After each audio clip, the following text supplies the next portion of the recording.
السلام عليك يا رسول الله. السلام علیکم ورحمۃ اللہ وبرکاتہ۔ وعلیکم السلام ورحمۃ اللہ وبرکاتہ۔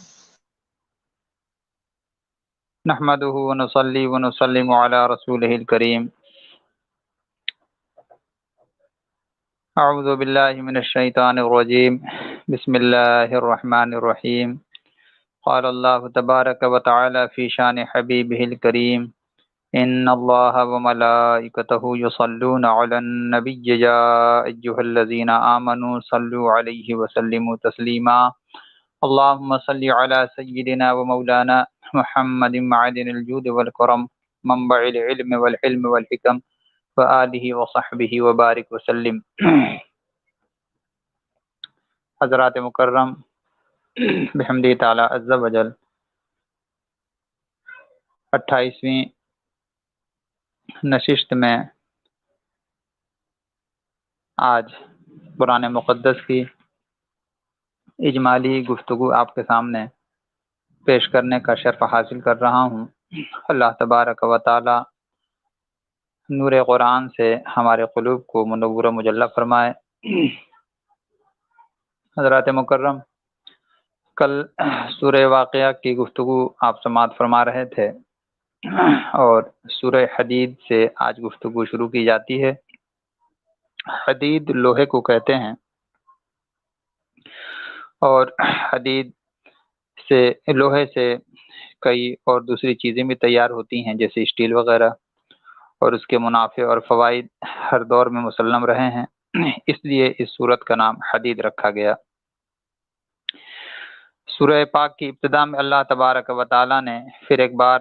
اپنی آیات قدرت کا ذکر فرمانے کے بعد صحابہ کرام کے مابین فضیلت کے درجات کو بیان فرمایا۔ صحابہ کرام میں ایک طبقہ وہ تھا جو اعلان نبوت کے فوراً بعد ایمان لے آیا، اور آپ جانتے ہیں کہ مسلمان مکہ معظمہ میں کس قدر پریشانی کے عالم میں زندگی گزار رہے تھے، مگر ہر طرف سے دنیاوی زندگی کے جتنے معاملات تھے ان کے لیے تنگ کر دیے گئے۔ اس کے باوجود بھی رحمت عالم صلی اللہ علیہ وسلم کے دامن اقدس سے وہ لپٹے رہے، اور وہاں پر مسلمانوں کی تعداد 40 تھی۔ اللہ تبارک و تعالی نے پھر ایک بار انہیں حکم دیا کہ وہ ہجرت کریں، اور ہجرت سے پہلے اور بعد میں ایمان لانے والے غزوہ بدر کے جو صحابی ہیں انہیں غازیان بدر کہا جاتا ہے، اور اللہ تبارک و تعالی نے اہل بدر کے لیے خصوصی مغفرت کا اعلان فرمایا۔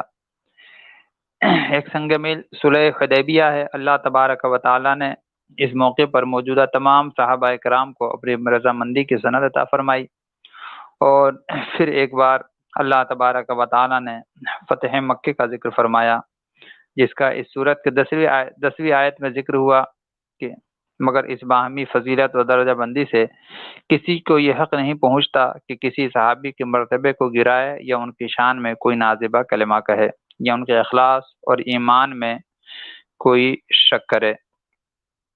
اللہ تبارک و تعالی نے اس طرح کے فتنوں کا سدباب کرنے کے لیے فرمایا کہ اللہ نے اپنے رسول کے تمام صحابہ سے اچھے انجام یعنی کہ جنت کا وعدہ فرمایا ہے۔ حضرات مکرم، پانچ سورہ کی بڑی فضیلت آئی ہے، ایک الحدید، الحشر اور الصف، الجمعہ اور التغابن۔ رحمت عالم صلی اللہ تعالی علیہ وسلم آرام فرمانے سے پہلے ان سورت کو پڑھا کرتے تھے۔ آپ حضرات بھی کوشش کریں کہ اس سورہ پاک کو روزانہ رات کو پڑھ لیا کریں، اس کی بڑی فضیلت ہے۔ آیت نمبر 12 میں فرمایا کہ میدان حشر میں مومنین اور مومنات کی امتیازی شان ہوگی، اور ان کا نور ان کے سامنے اور ان کے دائیں جانب اور بائیں جانب روشن ہوگا، اور انہیں جنت کی بشارت دی جائے گی۔ اس کے بعد فرمایا کہ منافق مرد اور عورتیں مومنوں سے کہیں گے تم ہماری طرف دیکھو کہ ہم بھی تمہارے نور سے کچھ روشنی حاصل کریں۔ ان سے کہا جائے گا تم اپنے پیچھے لوٹ جاؤ۔ پھر کوئی نور تلاش کرو، پھر ان کے درمیان ایسی دیوار حائل کر دی جائے گی کہ جس میں دروازہ ہوگا، اس کے اندرونی حصوں میں رحمتیں ہوں گی اور باہر کی جانب عذاب ہوگا۔ حضرت عبداللہ ابن عمر رضی اللہ تعالی عنہ جب اس سورہ پاک کی اس آیت پر پہنچے، الم یعن للذین آمنوا ان تخشع قلوبہم لذکر اللہ، کیا ایمان والوں کے لیے وقت نہیں آیا کہ خدا کے ذکر سے ان کے دل گداز ہوں؟ بے اختیار آپ رو پڑتے اور دیر تک روتے رہتے، حتیٰ کہ آپ کے ریش مبارک آنسوؤں سے بھیگ جاتی اور عرض گزار ہوتے، ہاں میرے پروردگار، اے میرے پیارے اللہ، وہ وقت آ گیا ہے۔ دیکھیں آپ، حضرت عمر فاروق رضی اللہ تعالی عنہ کے صاحبزادے حضرت عبداللہ رضی اللہ تعالی عنہ کے خشیت الہی کا کیا عالم ہے۔ اسی طرح حضرت فضیل بن عیاض رضی اللہ تعالی عنہ، اللہ تبارک و تعالی نے آپ کو بھی بڑی شان عطا فرمائی۔ آپ بہت نامور محدث اور مشہور اولیاء کرام میں ہوئے ہیں۔ بتایا جاتا ہے کہ پہلے آپ زبردست ڈاکو تھے۔ ایک مرتبہ ڈاکہ ڈالنے کے غرض سے کسی کے مکان کے چھت پر دیوار کو پھلانگنے کی کوشش کرنے لگے۔ صاحب مکان اس وقت قرآن کریم کی تلاوت کر رہا تھا اور اس نے یہی آیت کریمہ پڑھی کہ الم یعن للذین آمنوا ان تخشع قلوبہم لذکر اللہ۔ جب آپ نے اس آیت کریمہ کو سنا تو تاثیر ربانی سے آپ کا دل پسیج گیا اور اس کا اتنا اثر ہوا کہ آپ خوف خدا سے کانپنے لگے۔ بے اختیار آپ کے منہ سے نکلا، کیوں نہیں میرے پروردگار، اب اس کا وقت آ گیا ہے، کیوں نہیں میرے پروردگار، اب اس کا وقت آ گیا ہے۔ چنانچہ آپ روتے ہوئے دیوار سے اتر پڑے اور رات کو ایک سنسان اور بے آباد کھنڈر نما مکان میں جا کر کے بیٹھ گئے۔ تھوڑی دیر بعد وہاں ایک قافلہ پہنچا۔ شرکائے قافلہ نے آپس میں مشورہ کیا کہ رات کو سفر مت کرو، یہاں رک جاؤ، فضیل بن عیاض ڈاکو یہیں اطراف میں کہیں رہتا ہے۔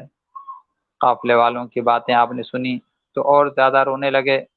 اور آپ کہنے لگے، افسوس، میں کتنا بڑا پاپی اور گنہگار ہوں کہ میرے خوف سے امت رسول کے قافلے رات میں سفر نہیں کرتے اور گھروں میں عورتیں میرا نام لے کر کے بچوں کو ڈراتی ہیں۔ آپ مسلسل روتے رہے یہاں تک کہ صبح ہو گئی۔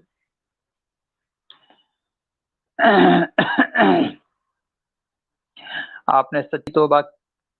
کی اور آپ نے یہ ارادہ کیا کہ اب میں ساری زندگی کعبۃ اللہ کی مجاوری میں گزار دوں گا، اور آپ مکہ معظمہ تشریف لے جاتے ہیں اور وہاں پر آپ علم حدیث پڑھنا شروع کرتے ہیں، یہاں تک کہ آپ تھوڑے ہی عرصے میں ایک صاحب فضیلت محدث بن گئے اور آپ نے حدیث کا درس دینا بھی شروع کر دیا۔ حضرات مکرم، سورہ حدید میں اللہ تبارک و تعالی نے لوہے کی شان اور اس کے لیے جو انسانوں کے لیے منافع چھپے ہوئے ہیں اس کا ذکر کیا اور اس جانب توجہ دلائی۔ اس سے طاقت اور قوت کا اظہار بھی ہوتا ہے اور یہ لوہا انسان کے بہت کام آتا ہے اور اسی سے ہتھیار بھی بنائے جاتے ہیں اور اپنے طاقت کا اظہار کیا جاتا ہے، اور یہ طاقت و قوت اللہ کے دین کی حمایت اور اس کے دفاع میں استعمال ہونی چاہیے۔ قرآن مجید کی اس آیت کی حقانیت کی قوی دلیل ہے کہ آج دنیا بھر میں سامان حرب کی تیاری اور دفاعی اور اقدامی جنگ کے لیے فولاد بنیادی حیثیت رکھتا ہے اور تمام قدیم و جدید صنعت کا یہی اساس ہے۔ پھر سلسلہ انبیاء کا مختصر تذکرہ ہے جس میں ابو البشر ثانی حضرت نوح علیہ الصلاۃ والتسلیم اور امام الانبیاء حضرت ابراہیم علیہ الصلاۃ والتسلیم کا حوالہ دیا گیا، اور پھر عبد صالح حضرت عیسیٰ علیہ السلام اور ان کی کتاب انجیل کا ذکر کیا گیا اور ان کے متبعین کی صفات اور قیامت میں ان کے لیے اجر عظیم کے وعدے کے ساتھ ان کے پیروکاروں کو اسلام قبول کرنے کی دعوت دیتے ہوئے بتایا گیا۔ اس طرح وہ دوہرے اجر کے مستحق قرار پائیں گے اور یہ سب کچھ اللہ تبارک و تعالیٰ کا فضل اور اس کے عطا کردہ توفیق سے میسر آ سکتا ہے۔ اسی جو ہے تنبیہ پر اللہ تبارک و تعالیٰ نے اس سورہ مبارکہ کی تکمیل فرمائی اور پھر یہاں سے سورہ مجادلہ کی ابتدا ہوتی ہے۔ مجادلہ کا معنی بحث اور تکرار یا جھگڑا کرنے کے ہیں۔ اس صورت کی ابتدا میں ایک خاتون کی گفتگو اور ان کے ضمن میں زہار کا اللہ تبارک و تعالیٰ نے حکم بیان فرمایا ہے، اس لیے اس سورہ کا نام سورہ مجادلہ رکھا گیا ہے۔ اس صورت کا پس منظر یہ ہے کہ ایک صحابیہ خولہ بنت ثعلبہ کے شوہر اوس بن ثابت نے ناراضگی میں ان سے کہہ دیا تھا کہ تم میرے لیے میرے ماں کے پشت کی طرح ہو، جسے شرعاً زہار کہا جاتا ہے اور یہ شریعت کی ایک اصطلاح ہے۔ اور زہار کے ذریعے زمانہ جاہلیت میں بیوی شوہر پر حرام ہو جاتی تھی۔ اب خولہ دوڑتی ہوئی بارگاہ رسالت میں حاضر ہوئیں اور اپنا دکھ اور اپنا ماجرا سنانے لگیں کہ یا رسول اللہ صلی اللہ علیہ وسلم، یہ شخص میرا مال کھا گیا، میں نے اپنی زندگی اس پر تباہ کر دی، میں نے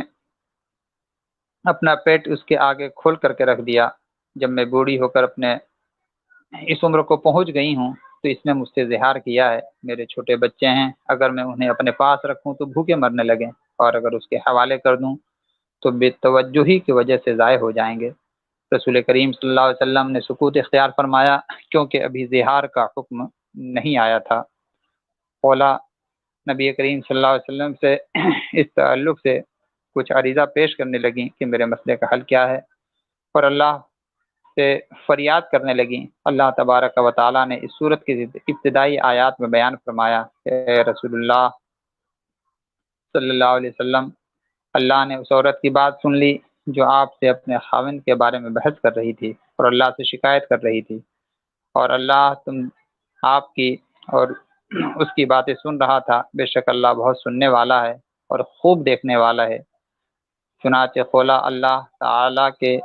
اس حکم کے نزول کا سبب بنی۔ اس کے بعد اللہ تعالیٰ نے زہار کے لیے کفارے کا حکم نازل فرمایا۔ جو لوگ اپنی بیویوں سے زہار کر لیں اور پھر اپنی کی ہوئی بات سے رجوع کرنا چاہیں تو انہیں یا تو ایک غلام آزاد کرنا ہوگا یا 2 ماہ کے مسلسل روزے رکھنے ہوں گے،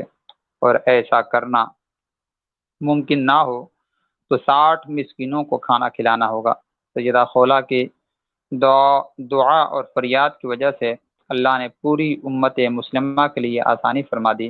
اور قیامت تک اگر کوئی شخص اپنی بیوی سے زہار کر لیتا ہے تو کفارہ ادا کر کے اس کی بیوی اس کے لیے حلال ہو جائے گی۔ اس کے بعد بتایا خفیہ گفتگو کرنے والے اگر 3 ہوں تو چوتھا اللہ ہوتا ہے، 5 ہوں تو چھٹا اللہ، کم ہوں یا زیادہ اللہ ان کے ساتھ ضرور موجود ہوتا ہے۔ یہودی اپنی سرگوشیوں سے مسلمانوں کے لیے پریشانیاں اور مسائل پیدا کرتے تھے، اس لیے خفیہ میٹنگوں پر پابندی لگا دی گئی۔ ہاں، ایسی سرگوشیوں اور خفیہ مشوروں کی اجازت دی گئی جو نیکی اور تقوی کے بارے میں ہوں۔ پھر حضور صلی اللہ تعالی علیہ وسلم کی ذاتی مجلس کے لیے یہ ادب بیان کیا گیا کہ دربار رسالت صلی اللہ علیہ وسلم میں حاضری سے پہلے صدقہ کر لیا کرو تاکہ آداب رسالت میں کسی کوتاہی کی صورت میں اللہ تبارک و تعالیٰ کی پکڑ سے بچ سکو۔ یہ حضرات مکرم رحمت عالم صلی اللہ تعالی علیہ وسلم کی بارگاہ میں حاضری کا ادب تھا کہ سید عالم صلی اللہ تعالی علیہ وسلم کی بارگاہ میں اگر کسی کو حاضر ہونا ہوتا یا سرکار سے کوئی مسئلہ پوچھنا ہوتا تو پہلے صدقہ کرتے تھے، صدقہ کرنے کے بعد پھر وہ بارگاہ رسالت میں حاضر ہوا کرتے تھے، اور پھر عریضہ بارگاہ رسالت صلی اللہ علیہ وسلم میں پیش کرتے تھے، پھر وہ گھر آتے تھے، پھر انہیں اگر کچھ بارگاہ رسالت میں پھر پوچھنا ہوتا تھا تو پھر انہیں اسی طریقے کو اختیار کرنا پڑتا تھا، جس سے غریب صحابہ کرام کو بڑی دشواری اور پریشانی ہوئی کہ وہ بارگاہ رسالت میں کس طرح حاضری دیں۔ اللہ تبارک و تعالیٰ نے ان کی غربت کو اپنی بارگاہ میں اس طرح قبول فرمایا کہ اس کے بعد عام اجازت دے دی گئی، مگر پھر بارگاہ رسالت صلی اللہ علیہ وسلم کے ادب اور احترام کو پھر بھی جو ہے ملحوظ رکھنے کا حکم دیا گیا، اور تمام ضابطے اور قاعدے جو قرآن میں اس سے پہلے آپ نے سماعت کیا ہے ان ضابطوں کے ساتھ بارگاہ رسالت میں حاضر ہونا آج تک امت مسلمہ پر لازم و ضروری ہے۔ تو اس سے رحمت عالم صلی اللہ تعالی علیہ وسلم کی شان اور عظمت کا بھی پتہ چلتا ہے، اور یہ تمام احکام خود اللہ تبارک و تعالی نے نازل فرمائے ہیں۔ سید عالم صلی اللہ تعالی علیہ وسلم نے اپنی بارگاہ میں حاضر ہونے والوں کے لیے کوئی جو ہے دستور نافذ نہیں فرمایا، بلکہ یہ اللہ نے فرمایا، اس لیے کہ بارگاہ رسالت میں حاضر ہونا در حقیقت اللہ تبارک و تعالیٰ کے بارگاہ میں حاضر ہونا ہے، اور سرکار کی توہین کرنا یہ در حقیقت اللہ تبارک و تعالیٰ کی توہین کرنا ہے، اس لیے کہ وہ اللہ کے مقدس اور محبوب رسول ہیں، اور رحمت عالم صلی اللہ تعالیٰ علیہ وسلم جس سے راضی ہو جاتے ہیں اس سے اللہ راضی ہو جاتا ہے، اور جس سے سرکار ناراض ہوتے ہیں اس سے اللہ تبارک و تعالیٰ ناراض ہو جاتا ہے۔ حضرات مکرم، انہی جو ہے تنبیہات پر اس سورہ پاک کی تکمیل ہوتی ہے، اور یہاں سے سورہ حشر کی ابتدا ہوتی ہے۔ اس صورت میں دراصل اللہ سبحانہ و تعالیٰ نے اہل ایمان کے 3 ممتاز طبقوں کا ذکر فرمایا ہے۔ ایک طبقہ وہ جنہوں نے ایمان کی حفاظت کے لیے ہجرت کی اور اپنے گھر بار اور اپنے اموال کو اللہ کے فضل اور خوشنصیبی کے لیے خیر بات کہہ دیا۔ دوسرا طبقہ انصاری صحابہ کا تھا جو مہاجرین سے محبت کرتے تھے اور ان کو دیے گئے مال کے بارے میں اپنے دل میں معمولی سی تنگی بھی محسوس نہیں کرتے تھے، اور انہیں اپنے آپ پر ترجیح دیتے تھے چاہے انہیں خود تنگی کا سامنا کیوں نہ کرنا پڑے۔ تیسرا طبقہ مہاجرین اور انصار کے بعد آنے والے اہل ایمان کا تھا جنہوں نے مہاجرین اور انصار صحابہ کرام کے لیے یا اپنے سے پہلے دنیا سے چلے جانے والے مومنوں کے لیے دعا کی کہ ہمارے رب تو ہمیں اور ہمارے ان بھائیوں کو معاف فرما جو ہم سے پہلے ایمان لا چکے ہیں، اور ہمارے دلوں میں ایمان لانے والوں کے بارے میں قدرت پیدا نہ فرما، بے شک تو بڑی شفقت اور رحم کرنے والا ہے۔ حضرات مکرم، یہی آیت کریمہ دراصل ایصال ثواب کی اصل ہے، اور جو لوگ یہ کہتے ہیں کہ فاتحہ دینا یا ایصال ثواب کرنا قرآن میں کہاں لکھا ہے، ان جو ہے عقل کے نابینوں کو اس آیت کریمہ کی جانب توجہ کرنی چاہیے۔ اہل ایمان کی ترقی کے لیے میں یہ عرض کر دوں کہ حدیث پاک سے بھی فاتحہ کا ثبوت ہے اور قرآن پاک سے بھی فاتحہ کا ثبوت ہے۔ اہل ایمان کوئی بھی وہ کام جو کرتے ہیں وہ اللہ اور اس کے رسول صلی اللہ تعالیٰ علیہ وسلم کے بتائے ہوئے اصول اور ضابطے کی بنیاد پر کرتے ہیں، ورنہ جس کو اللہ اور اس کے رسول صلی اللہ تعالیٰ علیہ وسلم منع فرمائیں اس عمل سے کبھی بھی اللہ کے ولی راضی نہیں ہو سکتے ہیں۔ اور حضرت عبدالحق محدث دہلوی کے والد محترم باقاعدگی کے ساتھ فاتحہ کی دیا کرتے تھے۔ حضرت عبدالحق محدث دہلوی علیہ رحمہ بڑے اہتمام کے ساتھ شہنشاہ بغداد رضی اللہ تعالی عنہ کی فاتحہ کیا کرتے تھے اور صلاۃ الغوثیہ کا اہتمام بھی فرماتے تھے۔ تو اس طرح بہت سے اولیاء کرام کا نام لیا جا سکتا ہے جن کے ذریعے ان کے عمل سے ثابت کیا جا سکتا ہے کہ فاتحہ دینا در حقیقت یہ قرآن اور حدیث کے اصول کے مطابق ہے، اس کے خلاف نہیں ہے، مگر جو لوگ شریعت مطہرہ کے باتوں پر نہ ماننے کا ہی جو ہے ارادہ کر چکے ہیں، ان کے سامنے یہ تمام باتیں کہنا اپنے وقت کو ضائع کرنا ہے۔ تو کم سے کم جو ہمارے سامعین ہیں وہ اس بات پر توجہ کریں کہ یہ اللہ اور اس کے رسول صلی اللہ تعالیٰ علیہ وسلم کا پسندیدہ طریقہ ہے، اور اللہ اور اس کے رسول ایسے لوگوں کو محبوب رکھتے ہیں۔ اللہ تعالیٰ اہل ایمان کے 3 طبقوں کا ذکر کر کے دراصل اس بات کو سمجھایا ہے کہ اہل ایمان کے دل ایک دوسرے کے بارے میں نیک نیتی اور خیر خواہی کے جذبات سے لبریز ہوتے ہیں، اور وہ زندگی میں ایک دوسرے کے کام آتے ہیں اور مرنے کے بعد ان کے لیے دعائیں مغفرت کرتے ہیں۔ یہی وجہ ہے کہ ہم جب دعا کرتے ہیں نماز میں تو اللہم اغفر لی ولوالدی ولمن تولد ولجمیع المؤمنین والمؤمنات، اپنے والدین، اپنے بچوں اور اپنے استاد گرامی، یہاں تک کہ جملے مومن والمومنات والمسلمین والمسلمات کا ہم ذکر کرتے ہیں، اور یہی دعا کرتے ہیں کہ اللہ تو اپنے فضل سے تمام ایمان والوں کی مغفرت فرما دے۔ اور فاتحہ میں بھی یہی جو ہے ہم کام کیا کرتے ہیں۔ تو حضرات، اس سے آپ حضرات کو سمجھ لینا چاہیے کہ صحابہ کرام کا طریقہ اور آج جو ہے امت کا طریقہ یہ بالکل ایک جیسا ہے کہ نہیں، اور ان کا طریقہ صحابہ کرام کے طریقے کے خلاف ہے یا نہیں۔ آپ غور کریں اور پھر جو ہے شریعت مطہرہ پر کس طرح زندگی گزارنا ہے اس کا جو ہے آپ جائزہ لیں۔ اس صورت کا دوسرا نام بنی نذیر بھی ہے کیونکہ اس میں قبیلہ بنی نذیر کے محاصرے اور پھر جلا وطن کیے جانے کا تذکرہ ہے۔ یہودیوں کے ساتھ مسلمانوں کا معاہدہ تھا، مگر وہ اپنی سازشی طبیعت کے مطابق خفیہ طریقے پر مشرکین مکہ کی حمایت اور مسلمانوں کی مخالفت میں سرگرداں رہتے۔ غزوہ احد کے موقع پر مشرکین کے غلبہ سے ان کی سازشی زور پکڑنے لگی تھی۔ حضور صلی اللہ علیہ وسلم نے ان کا محاصرہ کر کے ان کی جلا وطنی کا فیصلہ فرمایا، جس پر یہ سورہ مبارکہ نازل ہوئی۔ انہیں کہا گیا تھا کہ جاتے ہوئے جو چیز ساتھ لے جا سکتے ہو لے جاؤ، چنانچہ انہوں نے اپنے مکانات کو توڑ کر ان کا ملبہ بھی ساتھ لے جانے کا فیصلہ کیا تاکہ نئی جگہ پر آبادی میں تعمیری مقاصد کے لیے استعمال کر سکیں۔ ان کے چلے جانے کے بعد مسلمان ان کے گھروں کو استعمال نہ کر سکیں، یہ ان کا مقصد تھا۔ اللہ تعالیٰ نے اس صورتحال کو ان کے لیے دنیا کا عذاب قرار دیا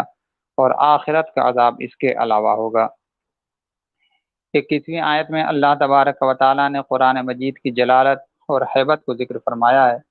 اگر ہم اس قرآن کو پہاڑ پر نازل کرتے تو اللہ تبارک و تعالیٰ کے قرآن کی ہیبت سے پہاڑ ریزہ ریزہ ہو جاتا۔ اے انسان، تو دیکھتا کہ پہاڑ کس قدر شان اور شوکت کمالی کے قوت کے اعتبار سے، مگر اللہ تبارک و تعالیٰ کے خوف سے وہ بھی پاش پاش ہو جاتا۔ پھر اس کی اخیر آیت میں اللہ تبارک و تعالیٰ نے اپنے بہت سے پیارے اسماء حسنہ کو بیان فرمایا ہے۔ حدیث شریف میں ہے کہ اللہ تبارک و تعالیٰ کے 99 اسماء ہیں، جس نے ان کو شمار کرنے کی سعادت پائی وہ مستحق جنت ہے۔ حضرات مکرم، اللہ تبارک و تعالیٰ کے اسماء کے پڑھنے کی بڑی فضیلتیں ہیں، ہمیں چاہیے کہ ہم اس کی کوشش کیا کریں۔ اور یہاں سے سورہ ممتحنہ کی ابتدا ہوتی ہے۔ اس صورت کا ابتدائی حصہ حضرت حاتب بن ابی بلتعہ کے بارے میں نازل ہوئی۔ یہ ایک موقع پر مشرکین مکہ کو ممنون احسان کرنے کے لیے خفیہ طریقے سے مکہ کی طرف نبی کریم صلی اللہ علیہ وسلم کی روانگی کی اطلاع دینے کی کوشش کی تھی۔ وہ بدری اور مخلص صحابی تھے، مگر ان سے ایک ایسی حرکت سرزد ہوئی جو اللہ اور اس کے رسول کو پسند نہ تھی۔ بعد میں انہیں اس پر سخت ندامت ہوئی۔ انہوں نے صدق دل سے توبہ کی تو اس پس منظر میں یہ آیت نازل ہوئی۔ اس پر تنبیہ کرتے ہوئے اللہ تبارک و تعالیٰ نے غیر مسلموں کے ساتھ دوستی اور تعلقات قائم کرنے کی مذمت فرمائی اور بتایا کہ یہ لوگ اللہ اور اس کے رسول کے دشمن ہیں۔ ان سے کسی چیز کی توقع عبث ہے، اور ایک ضابطہ بیان کر دیا، جن کافروں کا شر متعدی نہیں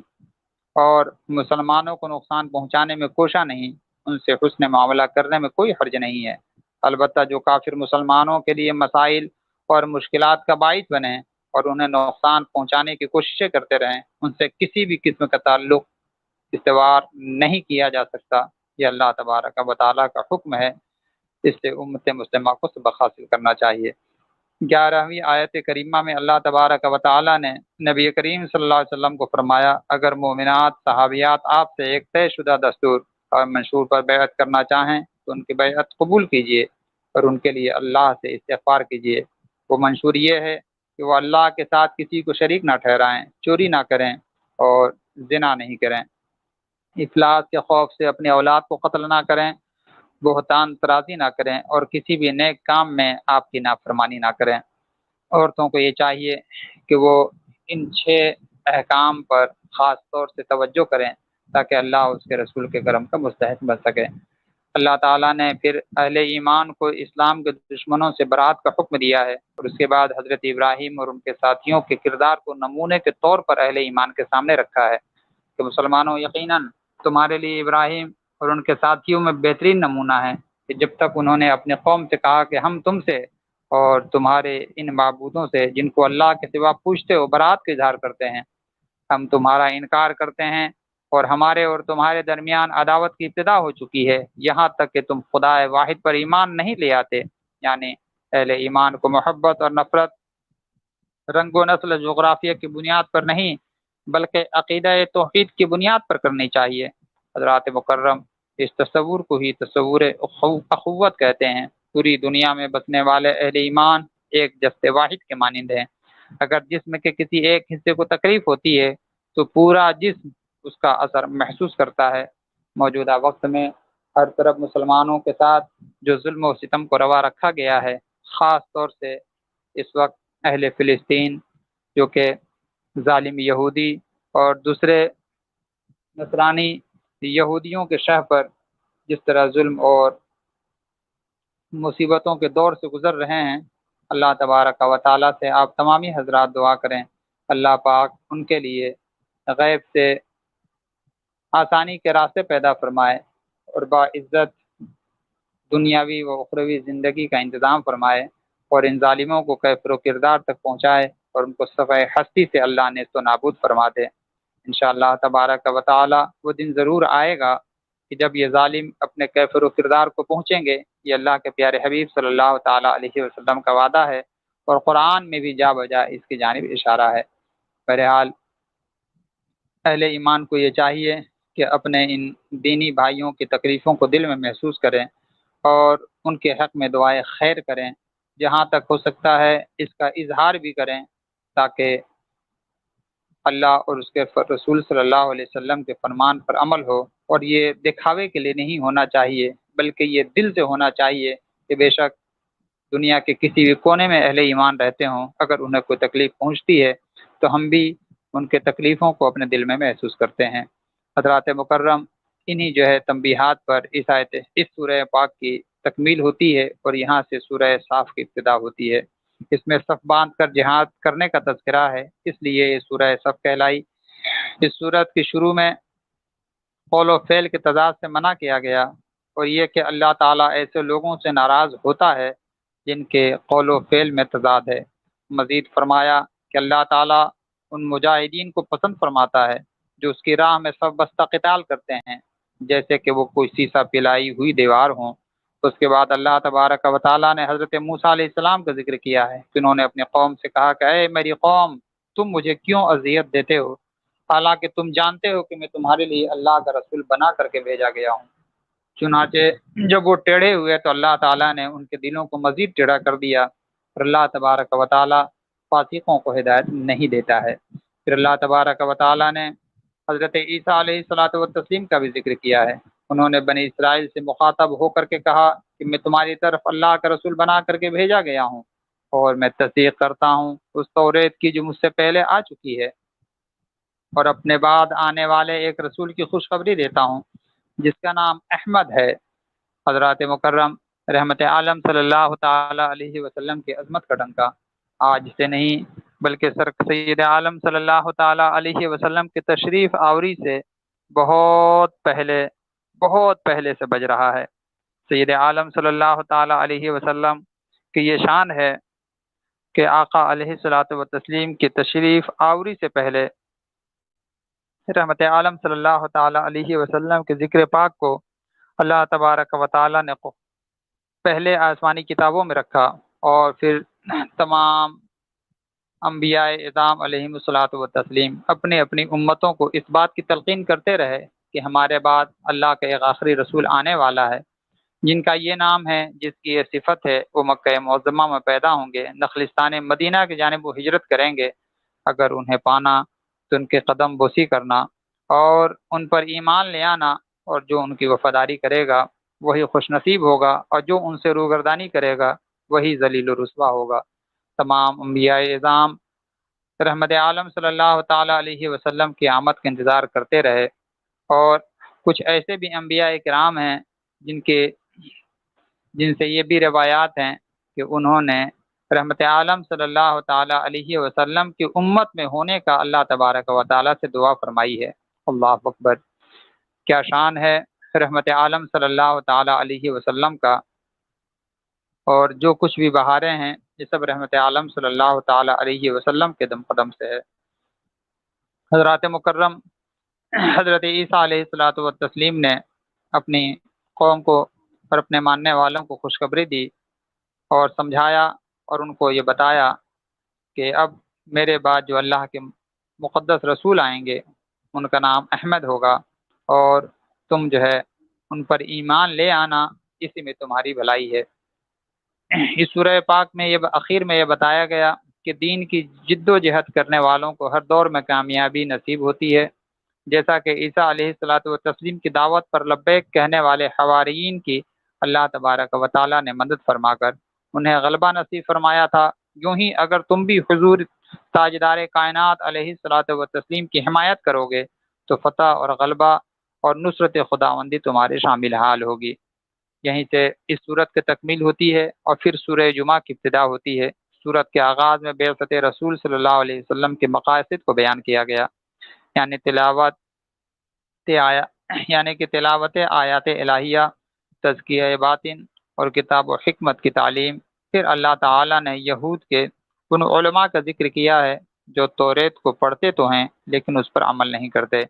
ان کی مثال اس گدھے کی سی ہے جن پر کتابوں کا بوجھ لاد دیا جائے اور اس بوجھ سے اس کی کمر بھی جھکی جا رہی ہو، لیکن ان کتابوں میں جو علوم و معارف اور جواہر و اسرار ہیں ان سے وہ قطعاً بے خبر ہے۔ اس کے بعد یہودیوں کے دعوے کی مذمت کرتے ہوئے فرمایا کہ یہ اگر کائنات میں اللہ کے سب سے پیارے ہیں تو انہیں موت کی تمنا کر کے جلدی سے اپنے پیارے رب کے پاس پہنچ جانا چاہیے، مگر یہ موت کی تمنا کبھی نہ کریں گے۔ حضرات مکرم، یہ ایک حقیقت ہے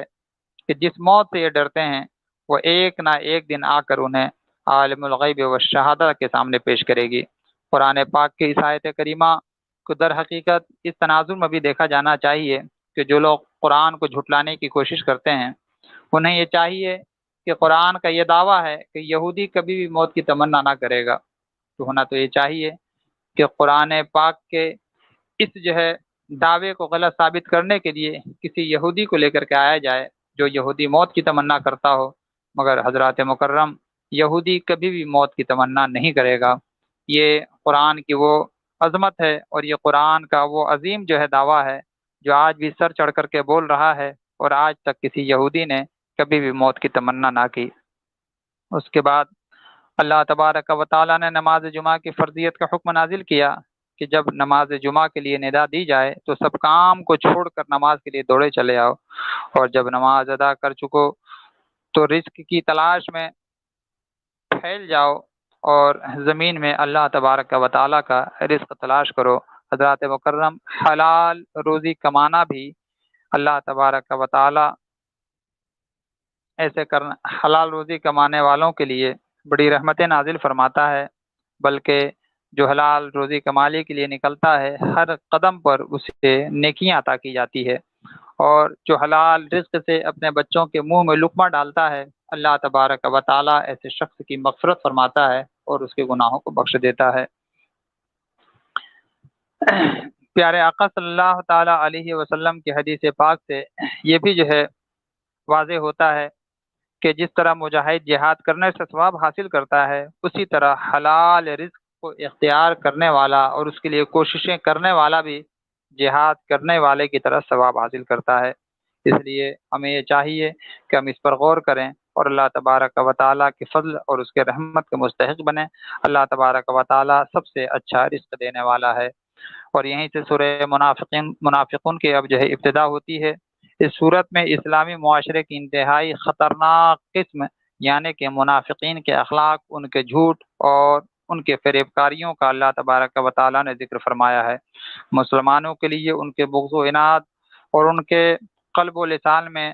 جو تضاد ہے اس کا اللہ بیان فرماتا ہے۔ اگر کبھی قسمیں وہ کھا کر کے بھی کسی چیز کی یقین دہانی کریں تو ان پر ہرگز اعتماد نہیں کرنا چاہیے۔ منافقین بارگاہ رسالت میں حاضر ہو کر شہادت دیتے کہ اگر آپ اللہ کے رسول ہیں، مگر اللہ گواہی دیتا ہے کہ منافقین جھوٹ بول رہے ہیں۔ اللہ تبارک و تعالیٰ نے آگے یہ بھی بتایا کہ منافق انفاق فی سبیل اللہ سے لوگوں کو روکتے تھے۔ اللہ فرماتا ہے کہ آسمان اور زمین کے خزانوں کا مالک تو اللہ ہے، لیکن منافق اس بات کو نہیں سمجھتے۔ پھر انہوں نے تاجدار کائنات صلی اللہ تعالیٰ علیہ وسلم اور اہل ایمان کے مقابلے میں اپنے آپ کو عزت دار قرار دیا اور یہاں تک کہا کہ ہم عزت والے مدینہ پہنچ کر ان کم حیثیت لوگوں کو باہر نکال دیں گے۔ اللہ نے فرمایا عزت تو اللہ، اس کے رسول اور اس اہل ایمان کے لیے ہے، لیکن منافق ہیں ہی بے سمجھ۔ آخر میں اللہ تبارک و تعالیٰ نے اہل ایمان کو فرمایا کہ مال اور اولاد کی محبت تمہیں کبھی اللہ تبارک و تعالیٰ سے غافل نہ کر دے۔ حضرات مکرم، ہر ایک شخص جو ہے اس بات کو اپنے ذہن میں رکھے کہ تمام ہماری جو بھی رشتہ داریاں ہیں، چاہے وہ جس سے بھی ہو، باپ سے ہو، بیٹے سے ہو، بیٹی سے ہو، یہ تمام رشتوں سے بڑھ کر کے ہمارے لیے اللہ اور اس کے رسول کا رشتہ ہے۔ اس لیے اولاد کو خوش کرنے یا ان کی زندگی بنانے کی فکر میں کہیں ہم جو ہے آخرت کی زندگی کو نہ فراموش کریں، اور اللہ اور اس کے رسول کی محبت جو مقصد حیات ہے یہ ہم سے دور نہ ہونے پائے۔ اس پر قرآن نے کئی جگہ جو ہے تنبیہ فرمائی ہے، اور یہاں پر بھی اسی کی تنبیہ ہے۔ اللہ نے فرمایا کہ ہم نے تمہیں جو مال عطا کیا ہے، موت سر پر آنے سے پہلے اسے دین کی راہ میں خرچ کرو، ورنہ فرشتہ اجل کو دیکھ کر ہر ایک کہے گا مجھے تھوڑی سی مہلت مل جائے کہ میں صدقہ کروں اور نیکوکاروں میں سے ہو جاؤں۔ اللہ نے فرمایا کہ موت کا مقرر وقت آنے پر کسی کو ایک سانس کی بھی مہلت نہ ملے گی، لہذا آج جو کر سکتے ہو کر لو، کل جو ہے کس نے دیکھا ہے۔ اور یہیں سے سورہ تغابن کی ابتدا ہوتی ہے۔ اس صورت میں توحید خداوندی پر کائناتی شواہد پیش کرنے کے بعد گزشتہ اقوام کی نافرمانیوں اور گناہوں پر ان کی ہلاکت کا تذکرہ ہے، پھر قیامت کا ہولناک دن اور اس میں پیش آنے والے احوال کا مختصر تذکرہ ہے، اس کے بعد جنت والوں کی عظیم الشان کامیابی اور جہنم والوں کی بدترین ٹھکانہ اللہ نے بیان فرمایا ہے۔ بتایا گیا کہ بیوی بچے انسانی آزمائش کا ذریعہ ہیں، سو ان سے انسان ہوشیار رہے، یعنی بعض اوقات اہل و عیال کی محبت کے غلبے اور ان کی جائز و ناجائز فرمائشوں اور خواہشات کی تکمیل کے لیے انسان دین سے دور ہو جاتا ہے اور حلال و حرام کی پرواہ نہیں کرتا، اور نہ ہی حقوق و فرائض کی ادائیگی کا اہتمام کرتا ہے۔ ان کی محبت ہی کی وجہ سے ہجرت اور جہاد سے بھی محروم رہ جاتا ہے۔ اس صورت کے اخیر میں اہل ایمان کو راہ خدا میں خرچ کرنے اور بخل سے بچنے کی اللہ تبارک و تعالی نے تنبیہ فرمائی ہے۔ حضرات مکرم، اور پھر یہیں سے سورہ طلاق کی ابتدا ہوتی ہے۔ سورت کی ابتدا میں طلاق کا شرعی طریقہ یہ بتایا گیا، اگر ازدواجی زندگی کو برقرار رکھنا مشکل ہو جائے اور طلاق کے علاوہ کوئی دوسرا راستہ باقی نہ رہے تو بیوی کو ایک طلاق رجعی دے کر کے چھوڑ دیں۔ یہ طلاق ایسے طہر میں ہونی چاہیے جس میں قربت نہ ہو۔ حضرات مکرم، طلاق دینے کے بعد اسے عدت ختم ہونے تک چھوڑ دیں، پھر عدت کی تکمیل سے پہلے بھلائی کے ساتھ یعنی نیک ارادے سے رجوع کریں یا دستور کے مطابق جدا کریں، اور رجوع کی صورت میں بہتر ہے کہ 2 گواہ مقرر کر لیں۔ حضرات مکرم، طلاق کے تعلق سے آج ہمارا معاشرہ بالکل اسلامی آداب سے نا آشنا ہے، یہاں تک کہ ازدواجی زندگی کیسے گزاریں اور بیوی کے کیا حقوق ہیں، بیوی کے رشتہ داروں کے کیا حقوق ہیں، ان تمام باتوں سے ہمارے بچے ناواقف ہوتے ہیں، اور پھر جو ہے ناواقفیت کا یہ نتیجہ ہے کہ آج ہمارے معاشرے کے اندر اس کی وجہ سے رشتوں کو نبھانے میں بڑی دقتیں اور مشقتیں پیش آتی ہیں۔ بعض اوقات مسائل اس قدر بگڑ جاتے ہیں کہ دونوں خاندانوں کے برباد ہونے کا بھی جو ہے معاملہ سامنے آتا ہے، اور پھر اس کے بعد لوگ کہتے ہیں کہ ایسا ہو گیا ویسا ہو گیا، طرح طرح کی شکایتیں سننے کو ملتی ہیں۔ حضرات مکرم، میں یہ عرض کروں گا کہ ہمیں یہ چاہیے کہ ہم جو ہے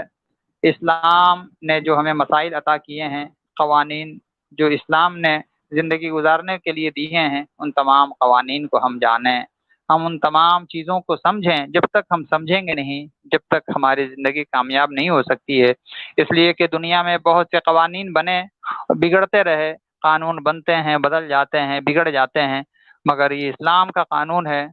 جو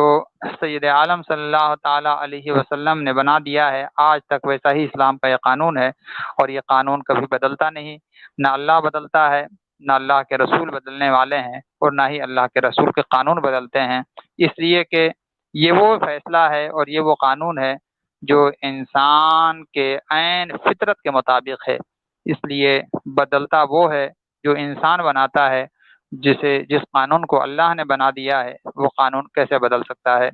ہمارے لیے خوشی کی یہ بات ہے کہ ہمیں اللہ تبارک و تعالیٰ نے اس قانون پر عمل کرنے والا بنایا ہے، تو ہمیں یہ چاہیے کہ اس قانون پر عمل کرنے کے لیے ان قانونوں کو جانیں، ان کو سیکھیں، اور سیکھنے کے بعد پھر اس پر عمل کریں، ورنہ لا علمی میں اکثر و بیشتر جو ہم سے غلطیاں ہو رہی ہیں اور جو نتیجہ اس کے سامنے آ رہا ہے وہ ڈھکا چھپا نہیں ہے۔ اس لیے میں پھر آپ سے یہ عرض کروں گا کہ خود بھی زندگی کے تمام قوانین کو جانیں، اور جاننے کے ساتھ ساتھ جو ہے دوسروں کو بھی اس کی دعوت دیں اور اس پر عمل کریں۔ حضرات مکرم، اللہ پاک نے قانون یہ عطا کیا کہ جس عورت کو شوہر وفات پا گیا ہو اس کی عدت 4 ماہ اور 10 دن ہے۔ عدت وفات ہر صورت میں لازم ہوگی، خواہ رخصتی عمل میں آئی ہو یا نہ آئی ہو، اور حاملہ عورت کا شوہر اگر وفات پا گیا ہو تو اس کے حق میں اس کی بھی عدت جو ہے اس کی بھی عدت وضع حمل ہے، خواہ اس کا دورانیہ عدت وفات سے کم ہو یا زیادہ۔ حضرات مکرم، قرآن مجید نے یہ بھی حکم دیا کہ مطلقہ عورتوں کو عدت کے دوران اپنی حیثیت کے مطابق نان و نفقہ دو اور انہیں تنگ نہ کرو، اور اگر وہ حاملہ ہیں تو وضع حمل تک ان کو نان و نفقہ دو، اور اگر وضع حمل کے بعد بچے کی پرورش کرنے اور دودھ پلانے پر آمادہ ہوں تو انہیں اجرت بھی دو، اور یہ تمام مصارف صاحب حیثیت اپنی حیثیت کے مطابق ادا کرے اور تنگ دست اپنی حیثیت کے مطابق۔ حضرات مکرم، قرآن حکیم نے زندگی کی باریکیوں کو کتنی وضاحت کے ساتھ پیش کیا ہے، اس سے اندازہ ہوتا ہے کہ قرآن کا اسلوب دوسری کتابوں سے کس قدر مختلف ہے۔ یہ قانون کی کوئی خشک کتاب نہیں، بلکہ اس میں قانون پر آمادہ عمل کرنے والی ترغیبات اور ترہیبات بھی کثرت کے ساتھ پائی جاتی ہیں۔ حضرات مکرم، یہیں سے جو ہے سورہ تحریم کی ابتدا ہوتی ہے۔ سورہ تحریم انشاءاللہ تبارک و تعالی آپ کل سماعت کریں گے، وقت ہمارا پورا ہوتا ہے۔ اللہ تبارک و تعالی کی بارگاہ عالیہ میں دعا کے لیے ہاتھ اٹھائیں۔ کل اسلام کے ایک مشہور جو ہے اسکالر حضرت علامہ شیخ سعدی علیہ الرحمۃ و رضوان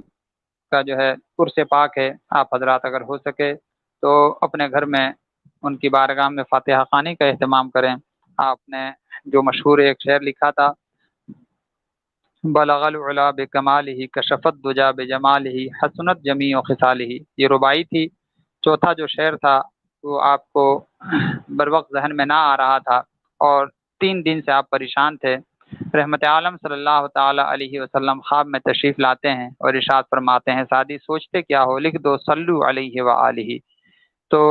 عشق رسول صلی اللہ تعالی علیہ وسلم میں آپ اس قدر ڈوبے ہوئے تھے، اور سرکار کا تشریف لانا بارگاہ رسالت میں آپ کی محبوبیت کی دلیل ہے، اور اللہ کے محبوبوں کو یاد کرنا اللہ تبارک و تعالیٰ کے محبت کو حاصل کرنے کا بہترین ذریعہ ہے۔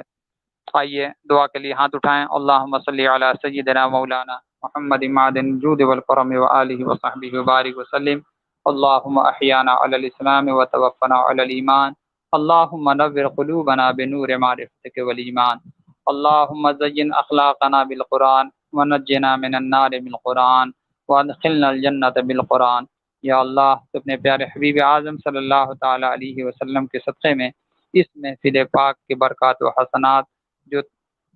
کا ہم تجھ سے سوال کرتے ہیں، یا اللہ تو اپنا فضل بے پناہ ہم پر نازل فرما، اور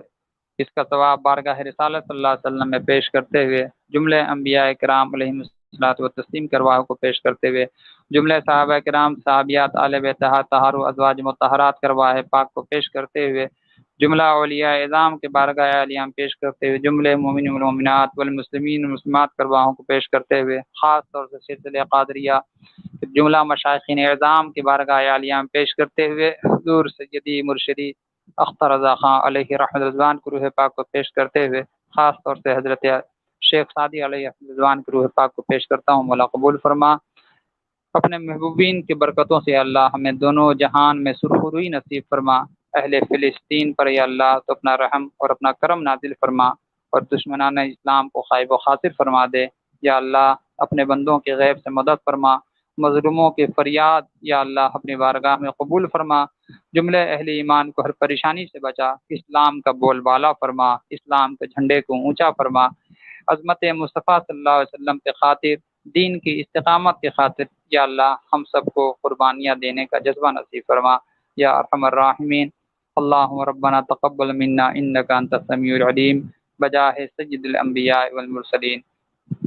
سبحان ربک رب العزت عما یصفون وسلام علی المرسلین والحمد للہ رب العالمین۔ لا الہ الا اللہ محمد رسول اللہ۔ السلام علیکم ورحمۃ اللہ وبرکاتہ۔